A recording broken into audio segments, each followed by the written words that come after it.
नमस्कार। 5 राज्यों के चुनावी महासंग्राम में आप सभी का स्वागत है। चुनावी समर में आज पहले चरण में उत्तर प्रदेश के पहले चरण का चुनाव संपन्न हुआ। 15 जिलों की 73 सीटों पर कुल 839 उम्मीदवारों की किस्मत ईवीएम में बंद हो गई। लोकतंत्र के इस महापर्व में मतदाताओं ने बढ़ चढ़कर हिस्सा लिया। पिछली बार के विधानसभा चुनाव में इन इलाकों में 61.2% मतदाताओं ने अपने मताधिकार का प्रयोग किया था। अभी आधिकारिक रूप से चुनाव आयोग के आंकड़े आने अभी बाकी हैं, लेकिन मतदाताओं का रुख देखकर ये एकदम साफ हो जाता है कि मतदान पिछले साल के आंकड़े को पार कर चुका है। क्या क्या रहा इस पहले चरण के चुनाव में, लोगों के क्या कुछ मुद्दे होंगे, इस पर हम बात करेंगे अपने संवाददाताओं से और साथ ही साथ विश्लेषण करेंगे हम अपने खास मेहमान से भी। हमारे साथ खास मेहमान है स्टूडियो में वरिष्ठ पत्रकार रामकृपाल सिंह जी और साथ ही साथ हमारे संवाददाता जुड़ रहे हैं। अनुज यादव जुड़ेंगे मेरठ से, हमारे संवाददाता नीरज सिंह जुड़ेंगे दादरी से और गाजियाबाद से जुड़ेंगे हमारे संवाददाता ऋषि कुमार। तो आज ये पहले चरण का जो चुनाव रहा, इस पहले चरण के चुनाव की अगर खासियत देखें तो इस लोकतंत्र के महापर्व में लोगों ने बढ़ चढ़कर हिस्सा लिया। गाजियाबाद, अलीगढ़, बागपत, मथुरा, गौतम बुद्ध नगर, मेरठ समेत 15 जिलों की 73 सीटों पर कुल 2,57,00,000 मतदाता हैं और इनमें से पुरुष मतदाता करीब 1,40,00,000 थे और महिला मतदाताओं की संख्या करीब 1,17,00,000 रही।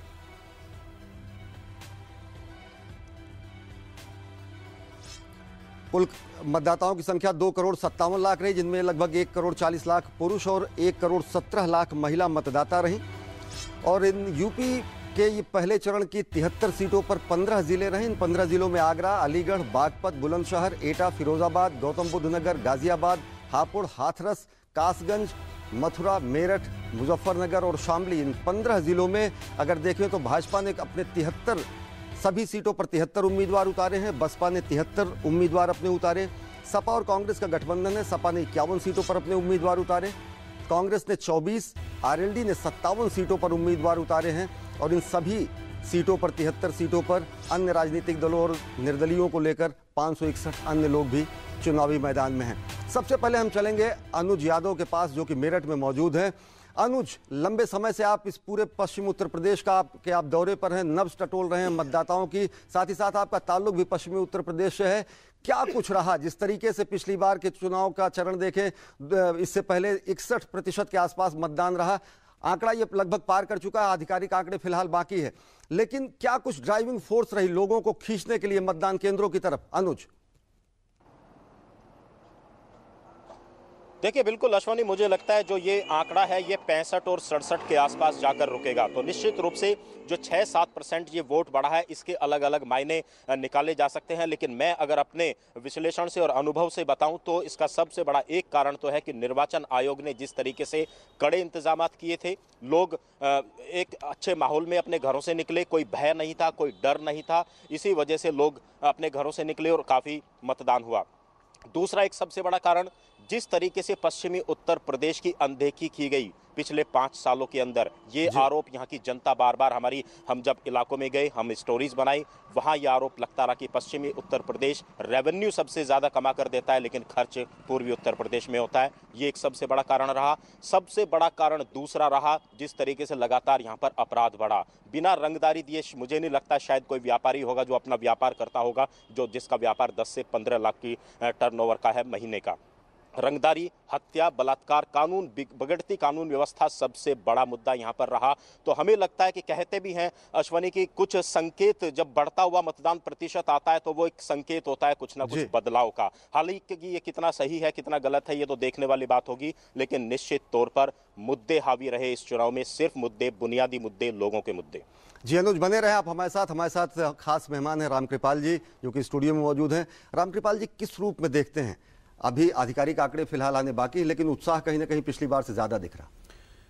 निश्चित तौर पर, और ये सवेरे इससे जिस तरह से मतदान हो रहा था तो मुझे लग रहा था कि ये काफ़ी संख्या में लोग वोट डालेंगे। जैसे गोवा और पंजाब में देखिए आप 70% से ऊपर गया है, तो मुझे लगता है कि करीब करीब यहाँ भी परसेंटेज वही आ जाएगा जी। और एक बात सब समझ लीजिए कि पिछले दिनों में एक राजनीतिक चेतना भी अब लोगों में बहुत बढ़ रही है और वोट का महत्व आम आदमी अब बहुत समझने लगा है, संजीदा हुआ है। और एक उसका भी कारण, वो एक ये भी कारण है कि वोट अच्छे परसेंटेज में हो रहे हैं। दूसरा, चुनाव आयोग ने भी काफ़ी कोशिशें की हैं, मतलब किसी तरह के, अब जिस तरह से होता है जैसे पर्चियां घर पे भेजना, उसमें आपके फ़ोटो हैं, आपका बूथ है, तो बहुत ही मतलब ऑर्गेनाइज्ड वे में वो सारी चीज़ें हो रही हैं, उसका भी एक परिणाम होता है।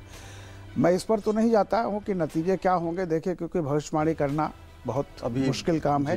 लेकिन एक बात मैं कहूँगा कि आज़ादी के बाद पहली बार एक ऐसी फाइट हो रही है जिसमें त्रिकोणीय संघर्ष है।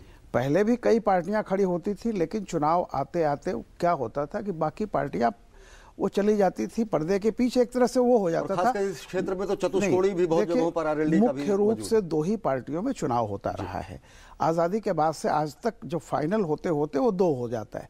पहली बार 3 पार्टियां हैं और कोई पार्टी आश्वस्त इस तरह से नहीं कह सकती कि वही जीत रही है। हालांकि अगर आप देखें तो एडवांटेज किसको है, क्योंकि 15-20 सालों से वही एसपी बीएसपी रहा। बीजेपी एक ऐसी पार्टी है जिसके साथ कोई एंटी इनकम्बेंसी नहीं है, गई हुई है। तो अब एडवांटेज क्या होती है, लेकिन मैं फिर कह रहा हूं कि कोई भविष्यवाणी करना खतरे से खाली नहीं होता है। Let us wait. एक बात और बता दूं आपको, आज 73 विधानसभाओं का जो ट्रेंड है, यही ट्रेंड 8 मार्च तक अंतिम तक रहने वाला है, ये मैं बता दूं आपको। जो पश्चिमी उत्तर प्रदेश में एक बार सेट हो जाएगा, यही कमोबेश सब जगह रहेगा। जी, आपसे हम चर्चा जारी रखेंगे, लेकिन हम छोटा सा ब्रेक लेंगे। उसके अलावा हमारे 2 संवाददाता भी अलीगढ़ और गाजियाबाद से अब जमीनी हकीकत बताएंगे। वक्त एक छोटे से ब्रेक का, देखते रहिए डीडी न्यूज। भैया राजनगर चलोगे? बैठो। पर पैसे नहीं है मेरे पास। पर भाई साहब दिमाग तो है ना, चलो निकलो। अरे भीम है ना, भीम भेज देगा पैसे। ओ भाई साहब क्यों सुबह सुबह मेरा मीटर डाउन कर रहे हो? और ये भीम कौन है? ओ हेलो। अरे भीम मोबाइल ऐप डाउनलोड करो, भीम पिन और यूपीआई पिन सेट करो, किसी को भी पैसे दो या लो, कभी भी कहीं भी। ओ भाई बहुत देखे ऐसे ऐप, हमसे ना हो पाएगा ला। अरे सिंपल है, खुद ट्राई करो।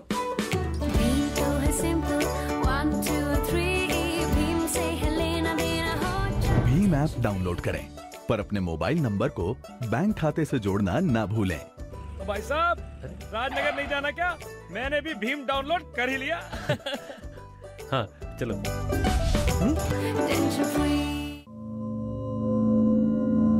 सफलता के लिए चाहिए एक संकल्प। जीएसटी कई करों की जगह एक कर। सफलता के लिए चाहिए सुगमता। जीएसटी वस्तुओं का बाधा रहित प्रवाह करेगा व्यापार आसान।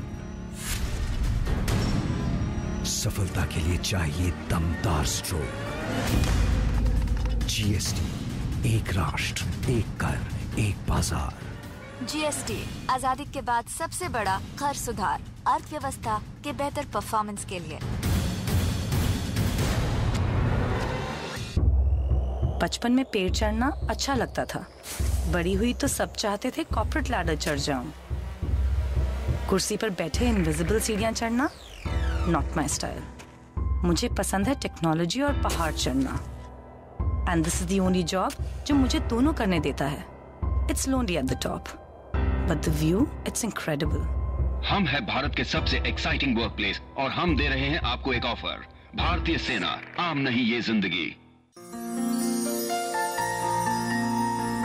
4 जनवरी 2017 से स्वच्छ सर्वेक्षण शुरू हो रहा है।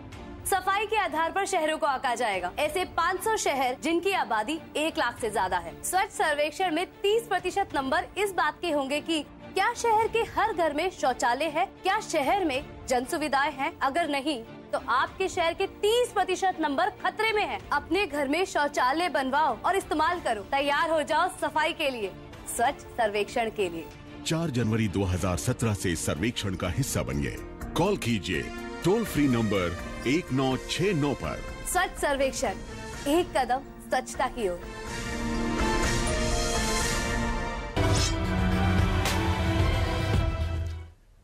तो ब्रेक के बाद आप सभी का स्वागत। हम बात कर रहे हैं उत्तर प्रदेश के चुनावी समर की और पहले चरण की लड़ाई की।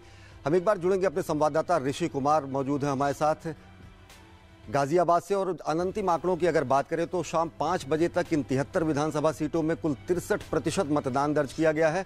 और जबकि इससे पहले के विधानसभा चुनाव में 61.2% था। अंतिम आंकड़े अभी फिलहाल आने, आधिकारिक आंकड़े इलेक्शन कमीशन के द्वारा जारी किए जाने बाकी हैं। हम एक बार जुड़ेंगे अपने संवाददाता ऋषि कुमार से, जो कि गाजियाबाद में मौजूद हैं। ऋषि, अनु जिस समय हमारे साथ जुड़े थे वो कई मुद्दे बता रहे थे। आप ऐसे क्षेत्र में हैं जो कि शहरी क्षेत्र है, साहिबाबाद जो इस पूरे 73 विधानसभा क्षेत्रों में देखें सबसे बड़ा क्षेत्र है। शहरी मुद्दे और ग्रामीण मुद्दे कमोबेश पूरा अलग होते हैं, इंडिया और भारत जैसे। क्या कुछ वहां मुद्दे रहे? क्या स्थानीय लोगों की जो अपेक्षाएं हैं, रोजगार की अपेक्षाएं, युवाओं की अपेक्षाएं, क्या कुछ रहा?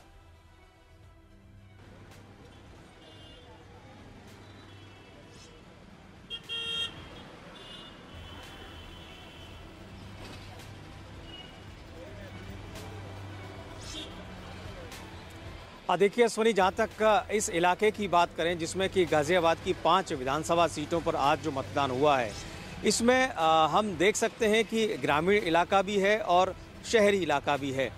जिस तरीके से आपने जिक्र किया कि साहिबाबाद पूरे उत्तर प्रदेश की सबसे बड़ी विधानसभा है, जो आबादी के लिहाज से, अगर वोटर के लिहाज से अगर हम बात करें तो इस इलाके की जो सबसे बड़ी समस्या है, जो अन्य अगर हम विधानसभाओं की बात करें तो उससे अलग है। यहाँ पर रोज़गार की कोई समस्या नहीं है, यहाँ पर सड़कों की कोई समस्या नहीं है, या पानी की भी कोई समस्या नहीं है। लेकिन समस्याएं यहाँ पर अगर देखी जाएं तो सबसे बड़ी जो समस्या है वो लॉ एंड ऑर्डर की है, क्राइम की समस्या है। लेकिन इसके साथ साथ हम ये भी देखते हैं कि लगातार जो घटनाएं होती हैं उससे लोगों की जो मनोस्थिति है उस पर क्या असर पड़ता है, क्या वो वोटिंग में तब्दील हो पाती हैं? क्योंकि वोटिंग जब होती है तो उस समय बहुत सारे बातें जो है जहन में होती हैं, जिसमें देखा जाता है कि वो अपनी पार्टी के आधार पर वोट कर रहे हैं या अन्य जो फैक्टर्स होते हैं समाज में उनके आधार पर वोट कर रहे हैं।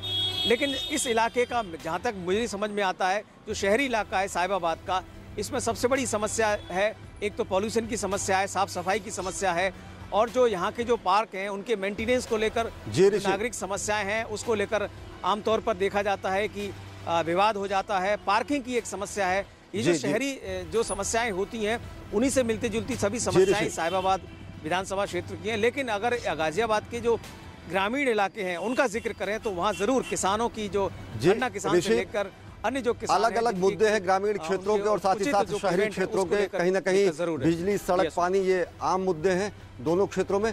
रामकृपाल जी, आपसे जानना चाहेंगे, जिस तरीके से हमारे संवाददाता बता रहे हैं कि अलग अलग क्षेत्रों के अलग अलग मुद्दे हैं, आपको क्या लगता है इन सबसे अलग भी कुछ और मुद्दे, जैसे कि कानून व्यवस्था, मेरठ से लेकर आगरा तक की घटनाएं, कैराना की घटना, मुजफ्फरनगर के दंगे और दबंगई एक बड़ा सवालिया निशान खड़ा करता? देखिए, कुल मिलाकर के पूरे प्रदेश में अगर मोटे तौर पर आप देखें तो 3 ही इश्यूज मेन होते हैं जी। कानून व्यवस्था, स्वच्छ प्रशासन और विकास। अब देखिए, विकास के मायने एक किसान के लिए अलग होगा, शहरी व्यापारी, मध्य वर्ग, उच्च वर्ग, उसके लिए विकास का अलग होता है। जहाँ शहर है वहाँ उनको फ्लाईओवर्स चाहिए और बेहतर सुविधाएं चाहिए। गांव के आदमी को गन्ने का बकाया चाहिए, किसान को समय पे मिले। तो विकास मुद्दा है, लेकिन विकास सबके लिए बराबर एक चीज नहीं होती, उसको क्वांटिफाई करना पड़ेगा। जैसे आपने देखा होगा कि पहले बीजेपी ने विकास की बात की, अब सब पार्टियां विकास कर रही हैं, तो विकास का सबके झुंझुना तो सबके पास है। लेकिन ईमानदारी की बात यह है कि किसान का विकास का कंसेप्ट थोड़ा अलग है, उसको फसलों का उचित मूल्य मिलना चाहिए, और जिनके पास जमीनें नहीं हैं, जो खेतिहर मजदूर हैं, उनके लिए विकास का है कि उनको साल भर काम मिले, उनको कम से कम इतने चीज़ें मिलें, पैसे मिलें। और देखिए, एक जो सामान्य चीज़ है वो है कानून व्यवस्था। कानून व्यवस्था चाहे वो शहरी हो, चाहे ग्रामीण हो, चाहे कहीं का है, वो है। क्योंकि कोई भी विकास एक ऐसे माहौल में ही हो सकता है जहां कानून व्यवस्था की स्थिति ठीक हो, कम से कम कानून। और दूसरा जो आप कह रहे थे दंगे और ये भाईचारा, वो भी कानून व्यवस्था में ही आता है। देखिए, अगर भाईचारा बना हुआ है, जो ताकतें कानून व्यवस्था से खिलवाड़ करती हैं, अगर उनको शिक्षों के भीतर खड़ा करने की ताकत है प्रशासन में, तो मैं समझता हूं कि नहीं हो सकता है सब।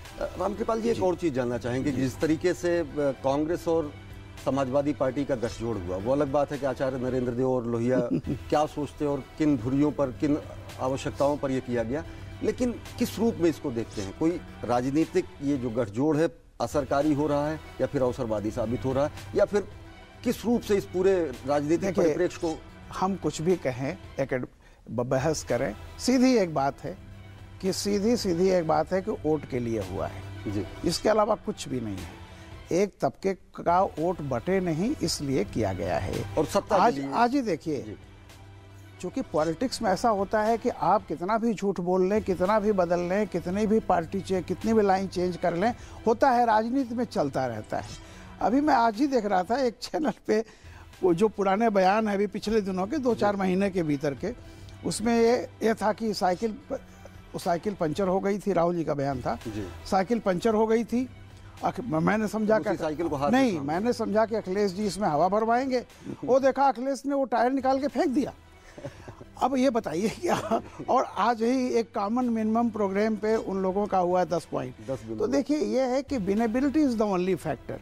ये इस महीने में आता है कि कैसे भी विचारधारा को किनारे करके, विचारधारा कहीं है ही नहीं है। बाजार ने विचारधारा को खिसका करके वो कर दिया है। सारे जितने भी हैं कि जीत किसी भी कीमत पर, फार्मूला ये है।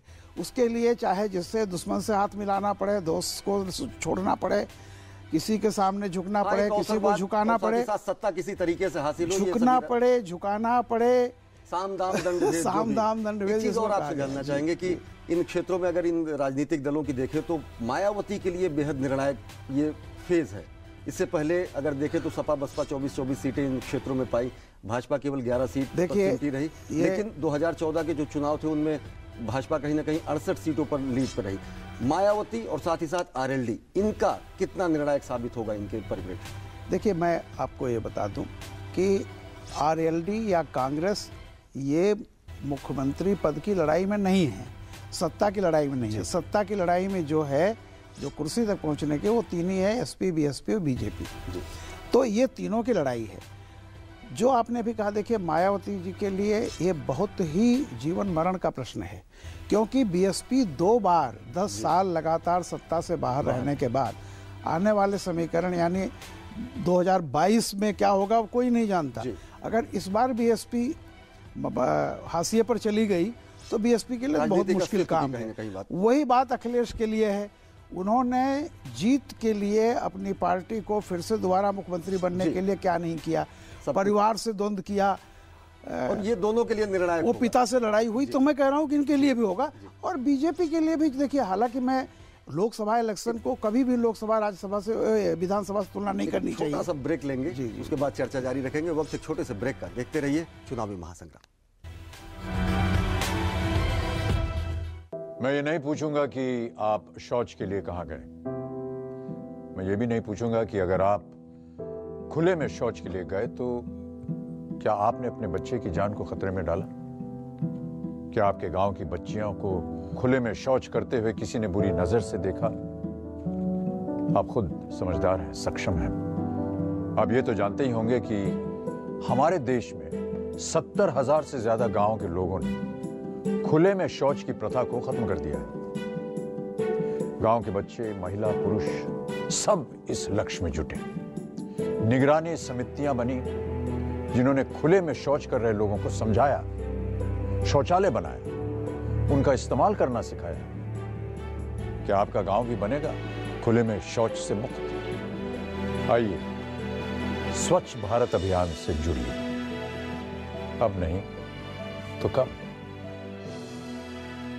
12वीं में मुझे 60% मार्क्स मिले हैं। BA MA करने के बजाय मेडिकल में जाना चाहता हूँ। हम स्टूडेंट्स को जिनकी पारिवारिक आय 2.5 लाख से कम है, उन्हें प्रोफेशनल और टेक्निकल कोर्सेज में आगे की पढ़ाई के लिए ये स्कॉलरशिप दी जा रही है। एक मजे की बात, हम गर्ल्स स्टूडेंट्स के लिए 30% स्कॉलरशिप अलग से निर्धारित है। फ्रेंड्स जल्दी करो, फॉर्म्स ऑनलाइन जमा हो रहे हैं। मेरिट कम मीन स्कॉलरशिप भारत सरकार की ओर से सभी अल्पसंख्यक स्टूडेंट्स को एक तोहफा उनके सुंदर भविष्य के लिए। मदद हमारी, मंजिल आपकी। अब मैं अपने लाइफ की सबसे बड़ी मूवमेंट लीड करने जा रहा हूँ, जो इंडिया के लिए बहुत जरूरी है।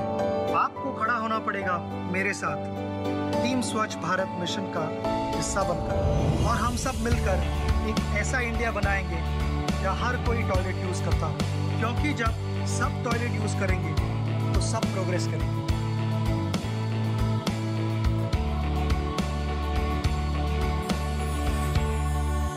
सरिता जी, इन दिनों आप अपने खान पान का ध्यान तो रखती हैं ना? अरे ये क्या, भोजन में साधारण नमक?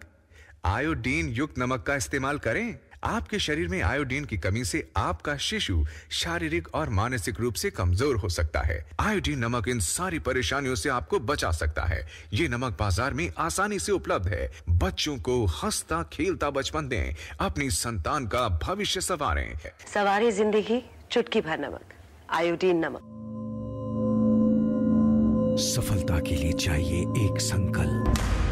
जीएसटी, कई करों की जगह एक कर। सफलता के लिए चाहिए सुगमता। जीएसटी, वस्तुओं का बाधा रहित प्रवाह करेगा व्यापार आसान। सफलता के लिए चाहिए दमदार स्ट्रोक। जीएसटी, एक राष्ट्र, एक कर, एक बाजार। जीएसटी आजादी के बाद सबसे बड़ा कर सुधार, अर्थव्यवस्था के बेहतर परफॉर्मेंस के लिए।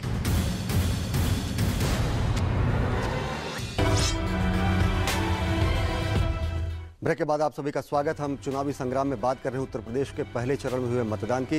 रामकृपाल जी, एक चीज और जानना चाहेंगे, पहले चरण तक आते आते आप क्या देख रहे हैं? राजनीतिक पार्टियां एजेंडा और मुद्दा सेट कर ली हैं, या फिर उत्तर प्रदेश पुनः उसी मुद्दे पे वापस जाएगा जहां पर केवल जात पर वोट पड़ते हैं, जहां पर अपने बिरादरी पर वोट पड़ता है, या फिर राजनीतिक दल कुछ चेंज ना पाए?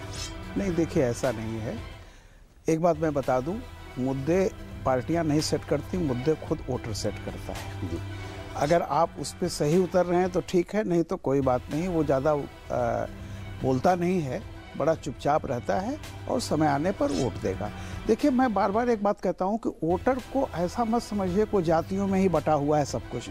आप कोई इलेक्शन देख लीजिए, अभी 2014 का इलेक्शन, एक बात तो निर्विवाद रूप से सच है कि वोटर ने, मतदाता ने क्षेत्रीयता, जातीयता, धार्मिकता, सबको तीनों को से ऊपर उठ करके उसने वोट डाला है। और जब भी आप देखें, देखिए हर समाज में कुछ न कुछ छोटी बड़ी चीजें होती हैं।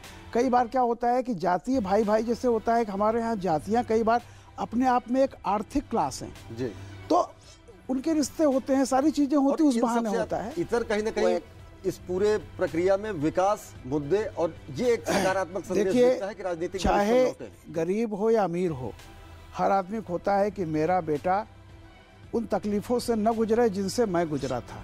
वो चाहता है एक बहुत अच्छा उसका भविष्य के सपने सजोता है, और निश्चित ये चाहे जो भी हो। तो जाहिर सी बात है कि विकास एक बुनियादी मुद्दा है और सबके लिए है, और सबके लिए है। कहीं ना कहीं जनता जनार्दन इन बाकी बचे हुए चरणों में जनता जनार्दन इन्हीं मुद्दों पर ध्यान में रख के वोट करेगी। पहले चरण का मतदान सकुशल संपन्न हुआ, बगैर किसी बड़ी घटना के निष्पक्ष स्वतंत्र चुनाव करा के एक बार जनतंत्र ही मजबूत हुआ है। रामकृपाल जी, आप स्टूडियो आए, अनुज यादव और ऋषि कुमार हमसे जुड़े, आप सभी का बहुत बहुत शुक्रिया। डीडी न्यूज़ पर खबरों का सिलसिला जारी है, देखते रहिए डीडी न्यूज़। नमस्कार।